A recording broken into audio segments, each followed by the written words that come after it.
Sabe aquela sensação? O dia mal começou e de repente já acabou. A lista de tarefas parece que só aumenta e o tempo simplesmente escorre por entre os dedos. Se essa angústia é conhecida, a gente precisa investigar a raiz dela.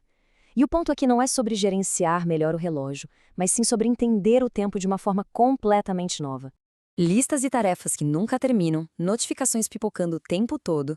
A vida moderna realmente parece uma corrida que é impossível vencer.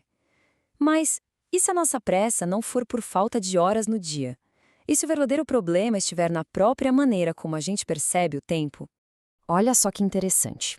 O filósofo Sêneca nos dá uma ideia que vira o problema de cabeça para baixo.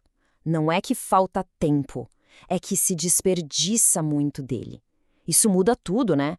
A solução, então, não está em baixar mais um aplicativo de produtividade, mas sim em reavaliar o que é realmente prioridade.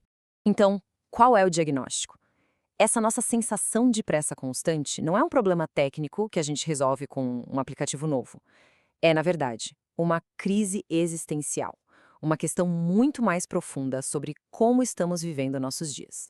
Que imagem forte essa! A tecnologia prometeu mais tempo livre, certo? Mas em vez disso, o que ela fez foi compactar a nossa vida. Cada momento agora é preenchido com mais atividades, mais informação, e isso acaba transformando a experiência de viver em algo denso e às vezes até sem sentido. Para nos dar uma linguagem para entender isso melhor, vamos recorrer ao filósofo Henri Bergson. Ele faz uma distinção muito importante entre o tempo do relógio, que é igual para todo mundo, e a duração, que é a nossa experiência interna do tempo. O problema é que a gente vive obcecado pelo relógio, mas esqueceu como é realmente viver a duração. E essa desconexão, olha, não é de hoje. Desde Santo Agostinho, que via o presente como essa coisa que escapa, até pensadores mais recentes como Byung-Chul Han, que diz que a gente perdeu o fio da nossa própria história. O ponto central, como lembra Heidegger, é que ao ignorar que a vida é finita, a gente acaba esvaziando o tempo de seu significado. Ok, o problema já foi diagnosticado. Agora, vamos começar a buscar uma solução.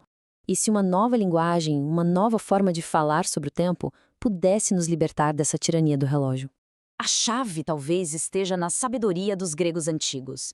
Eles tinham duas palavras para tempo. Cronos, que é o tempo do relógio, quantitativo, aquele que não para. Mas eles também tinham kairos. E kairos é diferente. É o tempo qualitativo, é o momento oportuno, cheio de significado. A nossa ansiedade toda nasce de uma vida vivida só em Cronos, ignorando completamente o Kairos. E isso é ilustrado de forma brilhante aqui. Este versículo de Eclesiastes não está falando sobre agendar compromissos numa agenda. Ele fala sobre reconhecer o Kairos, o tempo certo para cada propósito. Existe um tempo de plantar e um tempo de colher. E a sabedoria está justamente em discernir em qual estação estamos. Vamos agora conectar esses pontos todos. Como é que essa visão diferente do tempo pode nos ajudar a consertar nossa narrativa de vida, que anda tão fragmentada, e a lidar com a ansiedade de saber que a vida tem um fim?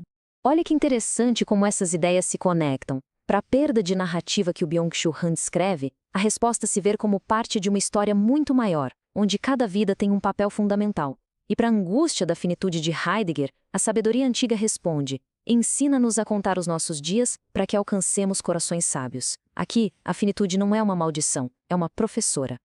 Então, chegamos ao ponto crucial.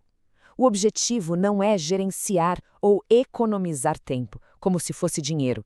A proposta bíblica é remir o tempo. E o que isso significa?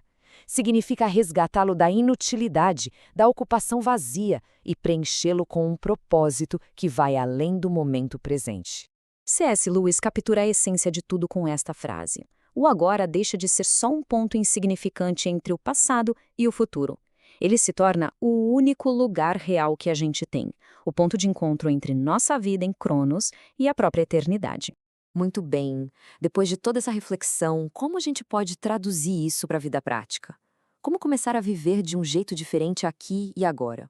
Basicamente com 3 atitudes. Primeiro, desacelerar. Isso significa criar pausas de propósito, para ouvir e discernir o momento certo de agir, em vez de só ficar reagindo a tudo. Segundo, aceitar o fim. Em vez de medo, isso pode gerar uma gratidão imensa, dando um valor incrível a cada respiração. E por fim, habitar a presença. Tratar cada momento não como uma etapa a ser superada, mas como o único lugar onde a vida realmente acontece. E assim chegamos à pergunta final. Se o presente é esse ponto de contato tão poderoso, a verdadeira questão não é como gerenciá-lo, mas como habitá-lo. Como preencher cada momento com significado, com propósito e com presença. Essa escolha é o que define tudo.